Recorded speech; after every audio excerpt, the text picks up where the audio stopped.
Well, hi guys. So this short video, I'm just going to show you a few tips and tricks in addition to my previous two videos on these old Chevrolet manual 3-speeds. Some things that I have not been able to do in the previous videos just because it wasn't necessary. Now it's necessary. So let's just get into it and I'll show you what's going on.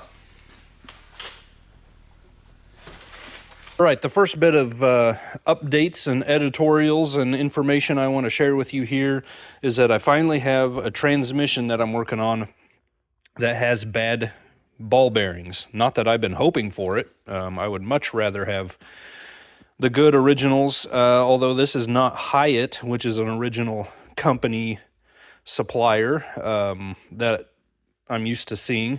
This is an ND. Old school, made in USA, presumably original, but I couldn't tell you for sure. This is the clutch shaft out of the original, or the input shaft, or whatever you want to call it.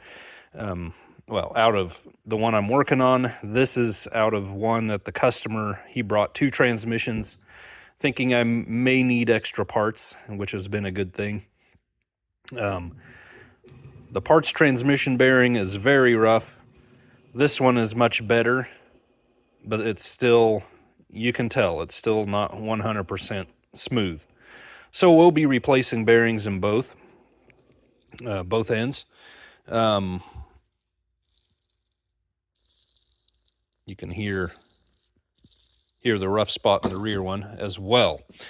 So first bit of editorial from the previous video, I believe I mentioned that the tab, one of the tabs was broken off on this lock ring. And I'm just sure that I've seen lock rings with two tabs on it in the past. But I could be full of it. I don't know. Doesn't matter either way. This one also only has one tab, so at least some of the lock rings were like that. It doesn't really matter. Everything's exactly the same. Now, in the previous video, I modified the screwdriver to do the job there, to expand that lock ring open. I have since found a much better, this just old school chisel here. I'm not even sure of what you would call this chisel offhand, and I'm trying to read the size. It might say 3/16, or it might say something completely different. Anyway, just kind of a teardrop shaped chisel, you know, and that looks much more like the tool they are using in the service manual to expand that. But that works really slick at running that in that slot and spreading that snap ring open. 3/16 may be the thickness there, I'm guessing. But you can just see how simple and easy that is. So there's that. So on this clutch shaft, there is an oil slinger ring that gets staked in place. You can see a notch in here, and they have taken a punch and they staked it in place, and that locks the nut in place as well. Do you have to do that? You do if you want to get the nut out. Yes, I'd like to get the nut out. I'd like to get her out of the room. We need to get that off to replace our rough bearing, and this is left-hand thread. Now, there would have been a special wrench that I will show you right there. And having not needed one up to this point, just had a run of good luck with bearings, I guess, on this shaft. I have actually found one of those original Kentmore wrenches and ordered it just now on eBay, and just because I really enjoy that kind of thing. I really want original tools as much as I can get them. Unfortunately, a lot of this stuff is not available. However, you can simply make your own wrench out of 1/8" sheet material.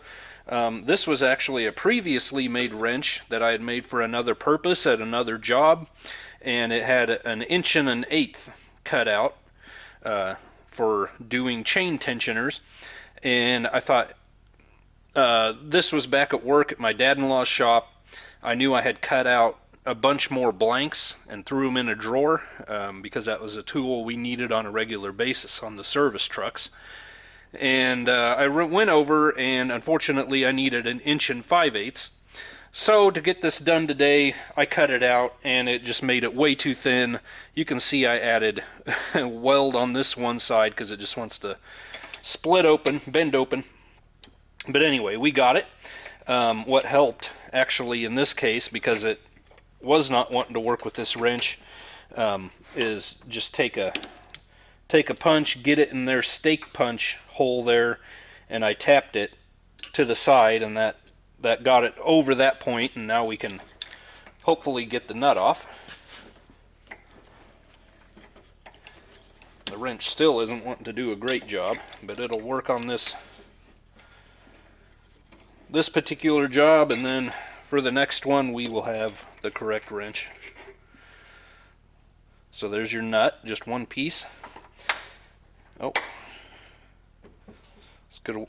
They have a special plate, or did have a special plate, kind of like if you have ever seen their press plates for pinion gears, getting the bearings off of those. They had a special plate that this goes down on for your arbor press. We may just see if this comes off here. It feels a little loose. If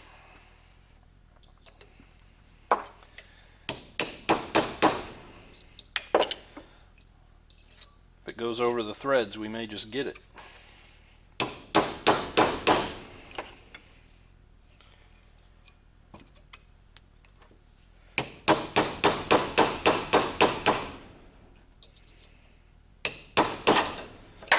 Bingo. Well, that was easy. Woo, she's noisy.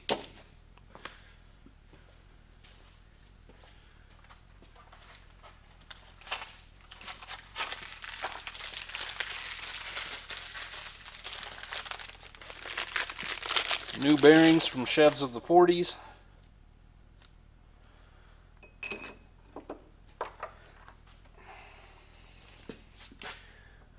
I had a big bolt here I will use.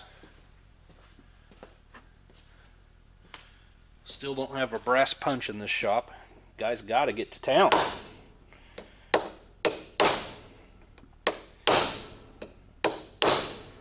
Normally, a press would probably be a better option, an arbor press or a regular one.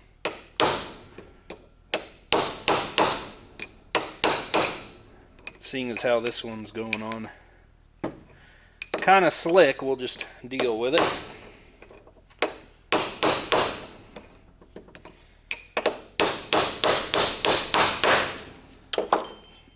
Okay. Yep.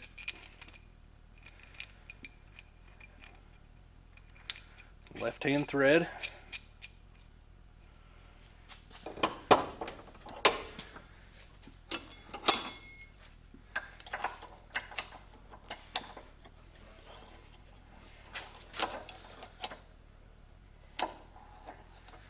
Come on now.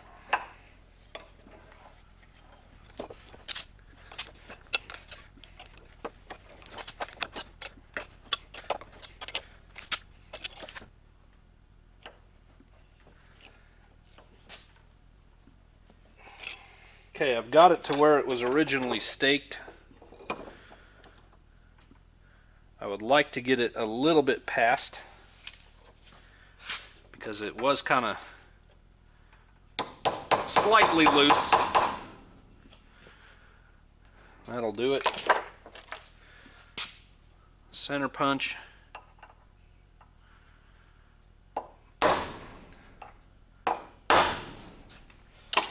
That'll do it. Nice new smooth bearing.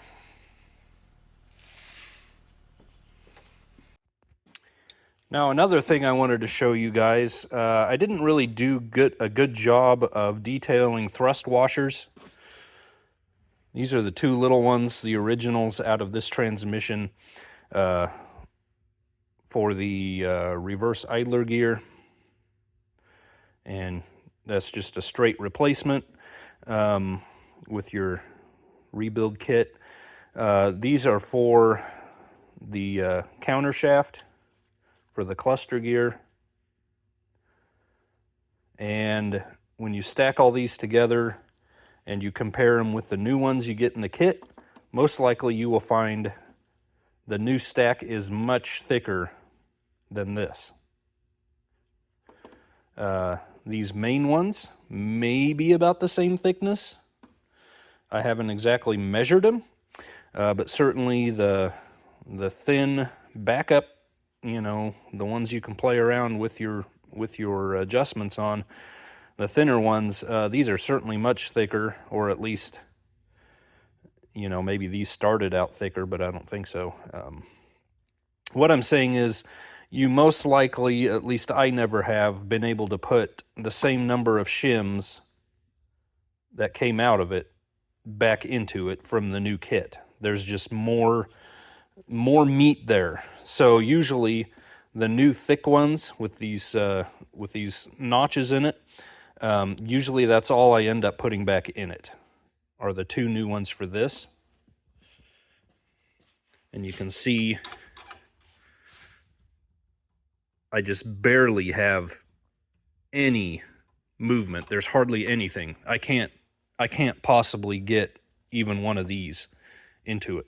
So that's something to consider. And then you get a kind of an oil slinger thrust washer. I'm not seeing the new one. This is the, oh, I've got it on here. So that goes on the back of your drum, your syncro drum. Rather on the back of that gear, and then that goes up against your rear bearing that we already have in the case. So that's where that's at.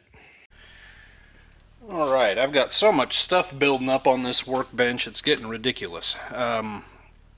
Unfortunately, I still can't show you quite everything. At least I don't recall that in the previous two videos I had replaced the bronze bushings inside the cluster, the counter gear down in here.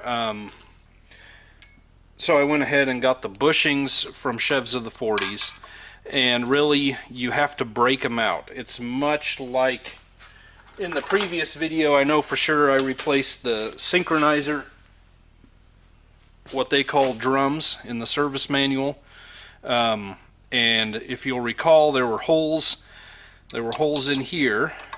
We could probably find it if we wanted to look for it that bad, that you stick a punch through and you break out the side of the brass, and then you can get it out. These are much the same. You see we have two holes down in here where you can see brass shining through, and those are our new bushings. You break them, then you can get them out of there, and you simply press in your new ones. Now the new ones, at least for me, I replaced the bushings and I replaced the shaft. Chevs of the 40s also offers a new shaft, and this one's quite worn. Everything was quite sloppy, so we went ahead and did that. However, once you do that, then, at least in my case, your bushings are way too tight for the new shaft. I could squeak the old shaft that's worn down into there, just in playing around, but it still felt a little bit too tight, like you would want a little bit more clearance for your gear oil, right? So I take that assembly, and then I have this adjustable reamer. I have a whole set of these. I got them at an auction or somewhere a little while ago. This particular one is 27/32 to 15/16. It's adjustable. The farther you move the set towards the outside, the smaller it gets. You screw it on, the bigger it gets. These shafts, I believe, are 0.875. The new one being just a thousandths or two under that, and so I set this basically right at that, maybe 0.786, something like that. Gave myself 2 or 3 thousandths, and then just reamed it out by hand. So if you have to replace bushings, you may have to consider that. You can also use one of these flexi hones you typically use on old brake wheel cylinders and so forth. That would get it there. But if you have no other option, you don't want to mess around with it like that, find a machine shop, take it there, say how big you need it, and I'm pretty sure within 5 minutes they could get it there. Most machine shops have hones. I actually have an old Sun & Hone from the 30s or 40s that I really need to get a selection of stones for, and then that'd be a breeze. You know, you set it, you hone it for just whatever, a few seconds. But I'm not there yet. I don't have a place to put it yet, and I don't have the set of stones yet. So we have to work on that. But anyway, that's just another, the idler gear in back, that has another set of smaller bushings. So that's always a possibility as well, that if you have to get into that process, you might expect you have to hone them out. Okay, I think just one more thing. The new bearing from Chevs of the 40s. Don't know. I want to look into other options and so forth, but that's a good starting point as far as supplies for bearings. You will have an issue if you leave this lock ring on the new bearing, at least from the one from Chevs of the 40s. You will have an issue getting this all the way seated. You will have a gap here. If you're not paying attention, it's just minuscule. In fact, it's, I suppose, the thickness of your lock ring, and that will leak oil. So we look at the new and the original, and whether or not you can judge that on camera, but we see that the new one is quite a bit larger. So hopefully you have a good lock ring on the original bearing if you have to replace it, and we'll get that on there, and then we can get our front doohickey back on. The hold down, the cover, the front bearing cover stay putter.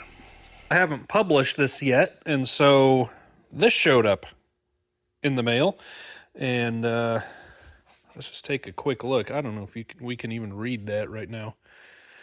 It says clutch gear retainer RET nut, Chev 1937 J933 Kent Moore, made in USA. If that thing could talk, I mean, the story would probably be pretty boring, but you know, I suppose once heavily used, and then you know, probably sometime in the 50s and the 60s, it went by the wayside, got used less and less, and probably ended up in some obscure place, and ended up on eBay in 2025. I'll be, but hopefully that'll be very useful in the future, and if not, still cool to have. So there you go, guys. We got another one done, and that means another vintage Chevy back on the road, which is always a great boon to society, right? If I come up with any other information, maybe sometime I will try to catch myself before I replace bushings, and I can show you that process, but I think it's fairly straightforward. So I really don't know what else we could go over on these things. We've about done it all, right? Thanks for watching, guys. God bless you. By the way, if you're just seeing this, I will try to put the thumbnail of the actual video at the end of this, or you can go to my channel, find the playlist of 48 Chevrolet. I believe that's where that transmission rebuild video should be, both of them, in fact, and you can take it from there. So, God bless you guys. We'll see you on the next one.